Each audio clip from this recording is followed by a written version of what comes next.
Intelligence failure আজ নয়, কলকাতা বা বেঙ্গল পুলিশের কোনো ইন্টেলিজেন্সই নেই, টোটাল ফেলিওর। শুধু এক্ষেত্রে নয়, সর্বক্ষেত্রে। তার কারণ তারা তাদের দৃষ্টি অন্যদিকে, বা সরকারও বোধহয় তাদের ইন্টেলিজেন্সের দিকে কোনো রকম সে এমফ্যাসিস দেওয়ার কথাও বলে না, বা চাপও দেয়নি। সুতরাং যেটা হওয়ার সেটা হচ্ছে।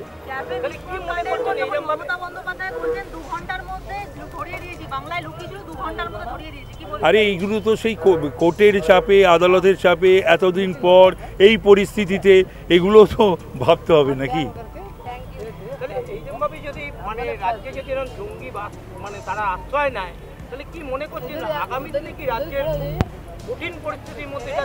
না, ব্যাপারটা হচ্ছে যে এদের যদি শনাক্তকরণ না হয়, এরা যদি অ্যাপ্রিহেন্ডেড না হয় এবং ব্যবস্থা না হয়, তাহলে পরে সেটা হতে পারে।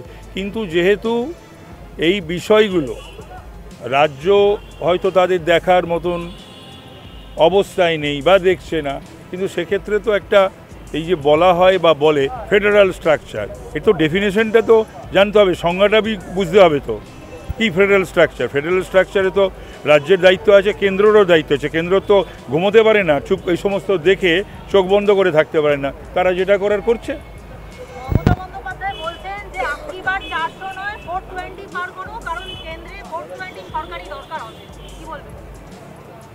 এগুলো তিনি কেন বলছেন এই জায়গায় থেকে, মানে এই চেয়ারে থেকে এই সমস্ত কথা বলা যায় না, বলা উচিত নয়। এক, দুই হচ্ছে যে ভারতবর্ষে এই মুহূর্তে কোনো বিরোধী দল বা নেতা, মোদিজি যে ক্ষমতায় আসছেন, তৃতীয়বারের প্রধানমন্ত্রী হতে চলেছেন, এবং ভারতীয় জনতা পার্টি যে আবার কনজিকিউটিভ 3 টার্মস শাসনে আসছে, এই নিয়ে কারুর কোনো দ্বিধা নেই, দ্বন্দ্ব নেই।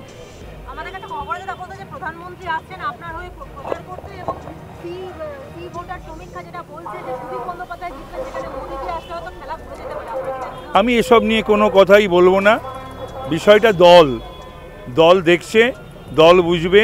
দল যদি মনে করেন যে এখানে প্রধানমন্ত্রী আসবেন, কলকাতার আসন তো একটা আলাদা গুরুত্ব তো রয়েছে, তাহলে আসবে।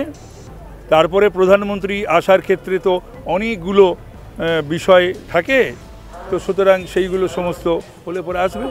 এবং আমি নিশ্চয়ই প্রার্থী হিসাবে চাই প্রধানমন্ত্রী আসুন, এবং কলকাতা উত্তরও মুখিয়ে আছেন প্রধানমন্ত্রীর প্রচারের জন্যে। সেটা পরে, এখন এই মুহূর্তে বলার এটা সময়ও না। আমি জানি সেগুলো সমস্ত কোনগুলো করা উচিত, কোনগুলো করা উচিত। বিদায়ী সাংসদ কোনো কাজ করেননি, মানুষের সঙ্গে মেশেননি, দেখা করেননি। তার দলের কর্মী, পদাধিকারী এবং জনপ্রতিনিধিদের মানে অভিযোগ।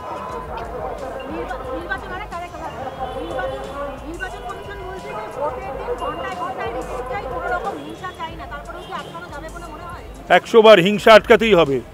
হিংসার কোনো স্থান নেই বাংলায়। আলটিমেটলি বাংলায় হিংসার কোনো স্থান নেই। ৭২ থেকে ৭৭ কংগ্রেসের হিংসা এই বাংলা রুখেছে, এই বাংলার মানুষ রুখেছে, বাংলার গণতন্ত্র প্রিয় শান্তিকামী মানুষ। ৭৭ থেকে ২০১১ ৩৪ বছরে সিপিএমের অপশাসন, হিংসা, সেটা রুখেছে এই বাংলার মানুষ, এই কলকাতার মানুষ, এই শান্তিকামী গণতন্ত্র প্রিয় মানুষ। এই তৃণমূলেরও এই হিংসা রুখবে এই কলকাতা এবং বাংলার মানুষ, শান্তিপ্রিয় এবং গণতন্ত্র প্রিয় মানুষ।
আমার তো মনে হয় উত্তর কলকাতায় তাপস রায় শিওর জিতবেন। উত্তর কলকাতায় যদি তাপস রায় জিতে আসেন তাহলে সেক্ষেত্রে কোন কোন সমস্যার কথা বলবেন, কোন কোন সমস্যার সমাধানের দরকার আছে? বর্তমান সমস্যার সমাধান বসে আমাকে নোট করতে হবে, অনেক সমস্যাই আছে। হ্যাঁ, তাহলে এর আগের যিনি ছিলেন তিনি কি কোনো কাজই করেননি? হ্যাঁ কিছু করেছেন, তবে সবটা কি করতে পেরেছেন? না, সবটা পাইনি আমরা। তাহলে আপনার মনে হচ্ছে যে এখন বিজেপি আসা দরকার আছে? হ্যাঁ, আচ্ছা দরকার আছে, ওনার আসার দরকার আছে। বিশেষ করে ওনার নাম আমি তো বহুদিন আগে শুনেছি, তাপস রায়, কাজেই আসা দরকার আছে। কলকাতা থেকে তাপস রায় ভোটে দাঁড়িয়েছেন, আপনার মনে হয় যে ওনার জিতে আসার চান্স আছে? বুঝতে পারবো না, কারণ আমি তো এখানের না, আমি হচ্ছে নর্থ চব্বিশ পরগনা, মানে বারাসাতের লোক। না, আপনি তো এখানে, হ্যাঁ যবে এখানে দোকান করছি, মোটামুটি হয়তো জিততে পারে। যদি উত্তর কলকাতা নাই হয়, যদি সারা বাংলার কথা বলি, তাহলে সেক্ষেত্রে আপনার মনে হয় যে বিজেপির আসার প্রয়োজন আছে? অবশ্যই আছে, আছে। এই যে তৃণমূল যে এত ভাতা দিচ্ছে, তারপরে লক্ষ্মীর ভাণ্ডার দিচ্ছে, এগুলো কি কোনো কাজে লাগবে না বলে মনে হচ্ছে? দেখুন সেটা তো নির্ভর করে মানুষের মেন্টালিটির উপর, এটা তো সঠিকভাবে। আপনার ব্যক্তিগতভাবে মনে হয় কি পরিবর্তন একটা দরকার, পরিবর্তন দরকার? ঠিক আছে, এইটুকুনি পরিবর্তন দরকার। ঠিক আছে। লড়াই হবে, একটা লড়াই হবে। সুদীপ বন্দ্যোপাধ্যায় তো এর আগে এতদিন ধরে ছিলেন, সেরকম কি কি কাজকর্ম করেছেন বা আপনাদের মনে হয় কি কি করা উচিত এখন? কাজ মোটামুটি হয়েছে, পুরোটা হয়নি, আরও দরকার ছিল। উত্তর কলকাতায় তো জল জমার একটা খুব বড় সমস্যা আছে, সেই সমস্যার কতটা সমাধান হয়েছে? পুরোটা এখনো হয়নি, চেষ্টা করছে, যদি হয়ে ওঠে হলে ভালো। তাহলে কি আপনার মনে হচ্ছে যে পরিবর্তন দরকার নেই? পরিবর্তন তো দরকার আছে, যা রাজনৈতিক অবস্থা তাতে দরকার আছে। এই যে উত্তর কলকাতা থেকে তাপস রায় দাঁড়িয়েছেন, আপনার ওনাকে কতটা মনে হয় জিততে পারবেন উনি? হ্যাঁ, 100%, 100%। সুদীপ বন্দ্যোপাধ্যায়কে মনে হচ্ছে যে ওনার জেতার চান্স কম? সেটা বুঝতে পারছি না, কিন্তু তাপস রায় জিতবে। মানে লড়াইটা শক্ত হবে? হ্যাঁ নিশ্চয়। কেন এই পরিবর্তন চাইছেন? অসুবিধা কি হচ্ছে? অসুবিধা হচ্ছে, সবাই অসুবিধা হচ্ছে, আমার কি? এখানে অনেক কিছু পরিবর্তনের দরকার আছে নাকি? হ্যাঁ 100%। বলে আমাদের কোনো কাজ আছে বলুন? না না, সবই দরকার আছে, কাজ হলে ভালো, না হলে আরো ভালো। আচ্ছা, তাহলে কাজের জন্য পরিবর্তনের দরকার আছে? অবশ্যই কাজের জন্য পরিবর্তন কি, যে কাজ যে করবে সেই ভালো আমাদের।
প্রতিটি ওয়ার্ডে উনি সমস্যা তৈরি করেন, মেটান না, ঝুলিয়ে রাখেন।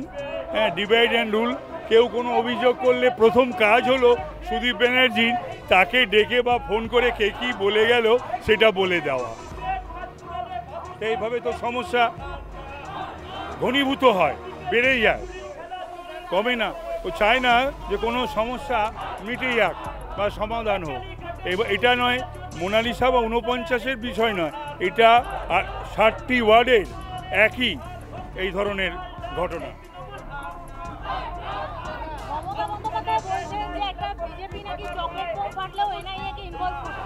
হ্যাঁ, সেই তো চকলেট বোম ফেটেছিল বলেই তো 3 জন মারা গেছে। চকলেট বোমে তো আর 3 জন মারা যায় না।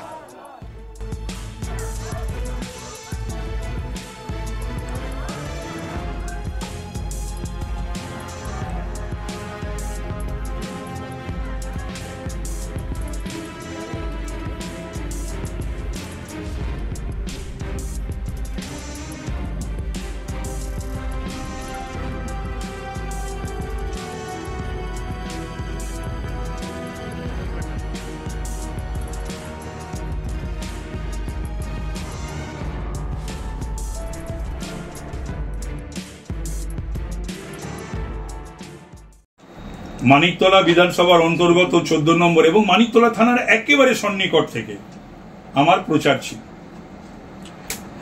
গতকাল ছিল 1 বৈশাখ, শুভ নববর্ষের দিন। আমি মানুষকে প্রচার বটেই, শুভ নববর্ষ জানাতে গিয়েছিলাম। সেখানে তৃণমূলের কিছু দুষ্কৃতী সুদীপ ব্যানার্জি এবং শ্রেয়া পাণ্ডের নির্দেশে পুলিশের সামনে তারা আমার প্রচারে ব্যাঘাত ঘটায়। আমার প্রচার গাড়ির সামনে, যে গাড়িতে আমি ছিলাম, তার সামনে শুয়ে পড়ে, বসে পড়ে, এবং এগুলো সব পুলিশের সামনে হয়।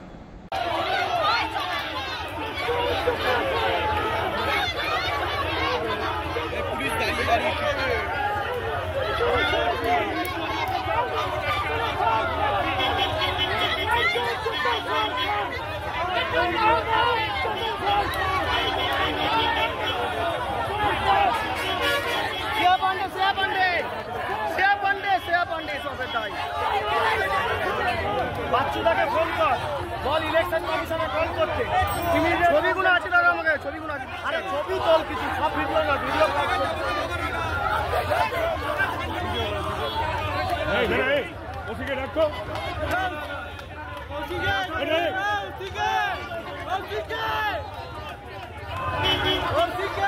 কি করছে থানার ওসি? ওসি কি করছে দাঁড়িয়ে দাঁড়িয়ে দেখছে নাকি?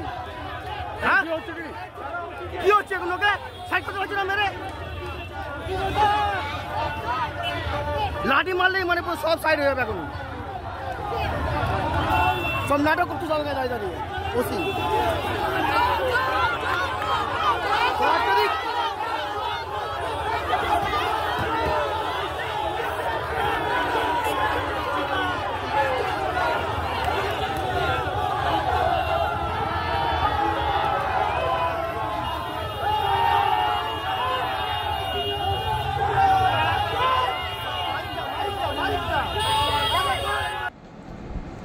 প্যারালালি আমার প্রচার অভিযান যখন চলছে, সেটা পুলিশ ওদেরকে কর্ডন করে পাশাপাশি প্যারালালি নিয়ে যাচ্ছে।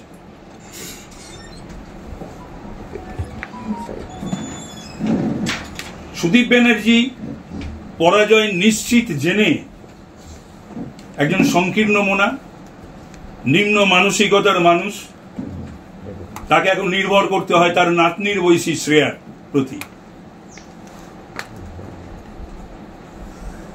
জাতীয় নেতা সুদীপ ব্যানার্জি, কালকে হোর্ডিং গুলো দেখলাম, সব শ্রেয়ার হোর্ডিং দিয়ে ভোট চাইতে হচ্ছে। ভালো, কিন্তু বিষয় হলো যে মানিকতলায় ভোট হচ্ছে না, তার জন্য আমি কি করতে পারি? তো সুপ্রিম কোর্ট, হাইকোর্ট হচ্ছে। আর যদি সেটা হয়, তাহলে পরে যিনি প্রতিদিন চাঁদের হাট সাজিয়ে বলেন যে কেন্দ্রের সঙ্গে রাজ্যের আমি সেতু বন্ধনকারী, তো সেই সুদীপ ব্যানার্জি এটা দেখুন না, নমিনেশন কে পাবে আমি পাবে না আমি জানি না, আর যিনি এগুলো নমিনেশন পাওয়ার জন্য প্রায় অর্ধ উন্মাদ হয়ে গেছেন। তবে এটুকুনি বলতে পারি, মানিকতলার যা কৃষ্টি, মানিকতলার যা সংস্কৃতি, সেটা তার সঙ্গে যায় না। আমার কষ্ট হয় ভাবতে, যেরকম একটা গোড়া রক্ষণশীল মানুষের কন্যা, মানে সাধনদার কন্যা শ্রেয়া। আচ্ছা, যদি আমাকে ব্ল্যাক ফ্ল্যাগ দেখানো হয় এবং গো ব্যাক স্লোগান দেখানো বলা হয়, আমি খুশি যেন প্রতিদিন করা হয়, কেন প্রতিদিন আমার ব্যবধান তাতে বাড়বে, জয়ের ব্যবধান। তাহলে পরে গত 10 বছরে এমপিলারের টাকা খরচা করতে পারেনি, কোনো হুমকি টুমকি নেই, যেটা করছে সেরকম যদি করে সব জায়গায়, তো ওদের তো নিয়ন্ত্রণে নেই। ওদের ওই গুন্ডাগুলো আর দুর্বৃত্ত আর দুষ্কৃতীরা তো ওদের গুন্ডায় নয়, সব তো ওই শাহজাহান, উত্তম আর ওই জয়, শেখ শাহজাহান, উত্তম সর্দার আর শিবু হাজরা বা এই গোছের। তো সুতরাং তাদের ভয় তো ভীত হয়ে আমি তো প্রচার বন্ধ রাখবো না, আর কোথাও যাবো না, এমনটা হবে না। তাতে যদি মৃত্যু হয় সেটাও শ্রেয়, কিন্তু বাংলায় গণতন্ত্রের পুনরুজ্জীবন হবে। সেটাই একটা দাগ কেটে যেতে পারবো আমি। বিবেকানন্দ বলেছিলেন না, যখন জন্মেছি সেটা দাগ কেটে যা, তো এই দাগটা কাটবো। হঠাৎ শ্রেয়া পান্ডে এটা করতে গেল কেন? ও পাগল হয়ে গেছে মানিকতলার দাঁড়াবে বলে। এখন সেটা কেস কাছারি চলছে, অনেকেই ধরাধরি কড়াকড়ি করছে। সেটা আমি কি করব? সুপ্রিম কোর্ট, হাইকোর্ট এবং সুপ্রিম কোর্টেরও বোধহয় নির্দেশে বোধহয় শুনানি টুনানি চলছে। আমি এসব কিছু অত বিশদে জানি না, আমার জানার কথাও নয়। সে ঠিক আছে, সেই প্রার্থী কে হবে কে হবে না সেটা ওদের দল, সেটা তো আমি বিষয় না। কিন্তু এই সমস্ত ঘটনাগুলো ঘটিয়ে, এবং কালকে আমি বলছি কালকের ঘটনা চতুর্দিকে রটেছে, আজও আপনাদের মাধ্যমে এটা রটবে, এবং এতে এই অসভ্যতাকে কখনো কলকাতা উত্তরের মানুষ কোনোদিনই বরদাস্ত করেনি। মনে পড়ছে এই কংগ্রেস কি ঔদ্ধত্য ছিল 72 থেকে 77 কোথায়? সিপিএম 34 বছরে কি ঔদ্ধত্য ছিল, কি করত নির্বাচনের সময়, কোথায় তারা? সেই কংগ্রেস এবং সিপিএম এর থেকে এই তৃণমূলের দুর্বৃত্তদের আমি নম্বর বেশি দিই না, তার থেকে বড় দলও নয়। চিঠি পাঠিয়েছি, আজকে হার্ড কপি যাবে, কাল রোববার ছিল, আজকে হার্ড কপি যাবে, আবারও চিঠি যাবে, অন্যান্য চিঠি যাবে। সেগুলো সমস্ত আমার অফিস থেকে খুবই সিরিয়াসলি এন্ড সিনসিয়ারলি মেনটেন হচ্ছে। আশা করব যে এই সমস্ত অন্য কোনো কিছু ব্যাপার না, মানুষ যে দলকে চাইবে, মানুষ যে প্রার্থীকে চাইবে, সেই প্রার্থী যাবে। তৃণমূল তো এই স্লোগান দিয়ে এসেছিল, এইগুলো করছে কেন, এগুলো হচ্ছে কেন? এগুলো তো তৃণমূল সরকারে রয়েছে, দেখা উচিত, দল হিসাবেও দেখা উচিত। আপনি যে ওয়ার্ডে গতকাল প্রচারে দিয়েছিলেন 14 নম্বর ওয়ার্ড, একটা কান পাতলে শোনা যায় যে সেই ওয়ার্ডের কাউন্সিলরের সঙ্গে শ্রেয়া পান্ডে দুটো লবি কাজ করে, কার্যত কি হারবে বলে সে মরুগে যা, কি কাজ করছে না করছে আমার দেখার দরকার নেই।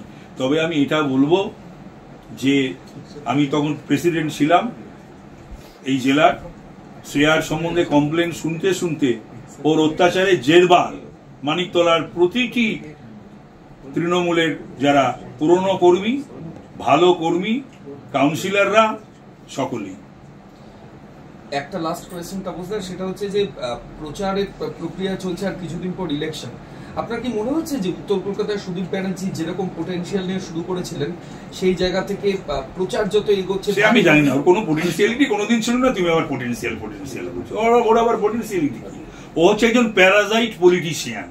ভয় পাচ্ছে ও একজন প্যারাজাইট পলিটিশিয়ান। একে ধরে তাকে ধরে, ওর ধুতির খুঁট, এর শাড়ির খুঁট, এর ঘাড়ে, এর মাথায়, এর কাঁধে, এর পিঠে চড়ে পলিটিক্স করেছে। প্রথমে প্রিয়দা, এখন মমতা ব্যানার্জি, মাঝখানে কিছুদিন প্রণব মুখার্জি আর সোমেন মিত্র। ব্যক্তিগত জীবনে কোনো আন্দোলনের প্রয়াস, জীবনের প্রথম পদ যদি কারুর, ওই অত অল্প বয়সে আবার গর্ব করে বলে জীবনের প্রথম পদ কখনো যুব কংগ্রেসের সভাপতি হয়? ঠিক বাছা বেঁচেছিলেন একদম প্রিয়রঞ্জন দাসমুন্সী, চোখ ছিল তো, ঠিক বেঁচেছিলেন।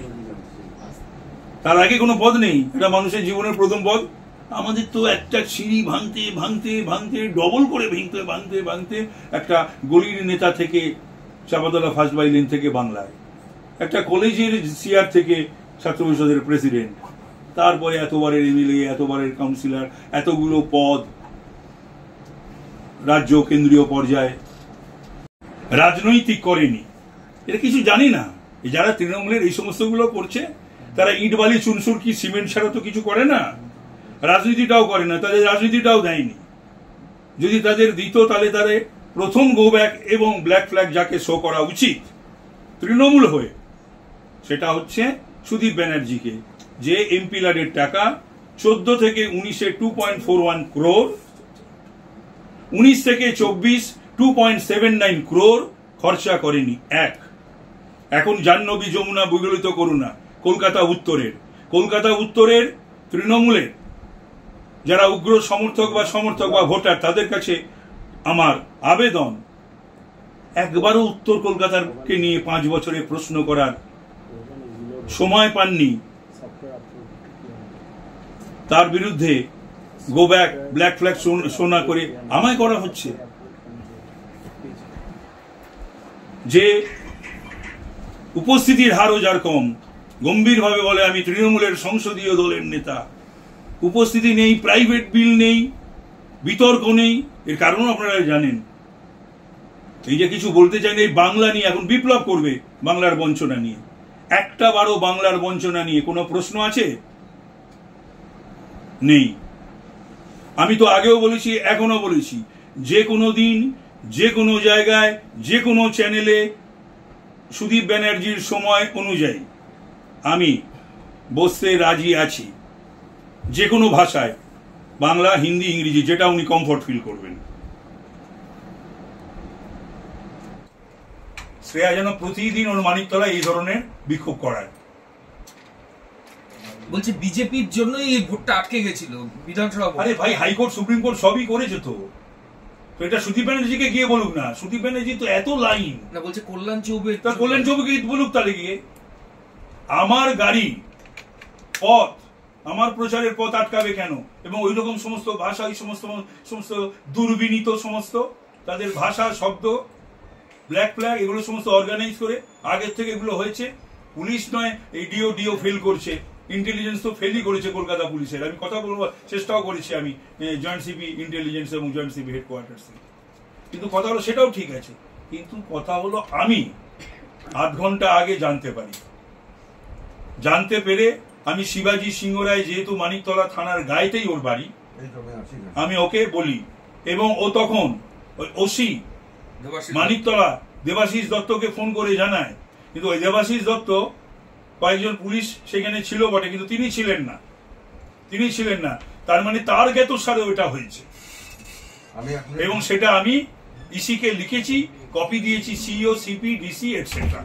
আমরা দেবো, রোজভ্যালি নিয়ে চিঠি দেবো সুদীপ ব্যানার্জি এবং শ্রেয়া পান্ডের বিরুদ্ধে। কবে দিচ্ছেন?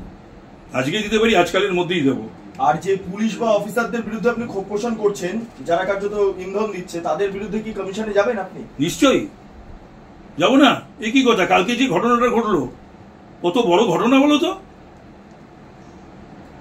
একটা সর্বভারতীয় রাজনৈতিক দলের শাসনে রয়েছে, সেই দলের কলকাতার বুকে যদি বিজেপি প্রার্থীকে বাধা দেওয়া হয়, এগুলো কি আমি পারি না? এটা কি খুব বিপ্লব, বড় ব্যাপার নাকি যে ব্ল্যাক ফ্ল্যাগ শো করা এবং গো ব্যাক? এটা তো আমিও তো 7টা ওয়ার্ডে করে দিতে পারি। আমি করব না। এটা খুব বড় ব্যাপার নাকি এটা করা না? তো সুতরাং এগুলো বন্ধ হওয়া উচিত। এবং এটার পাশাপাশি আমি বলবো যে তাহলে পরে কলকাতায় যদি এটা হয়, তাহলে গ্রামে গঞ্জে জেলায়, এবং কলকাতা পুলিশের নাকি একটা নামও রয়েছে, আমি বলবো কলকাতার সিপি থেকে শুরু করে সকল আধিকারিকদের, আইপিএস, নন আইপিএস এবং ওসিদের আধিকারিকদের কলকাতা পুলিশের নাম যেটা রয়েছে স্কটল্যান্ড ইয়ার্ডের সঙ্গে তুলনা হয়, তাদের সম্পর্কে উর্দি পরে সেই নামের বদনাম দয়া করে করবেন না।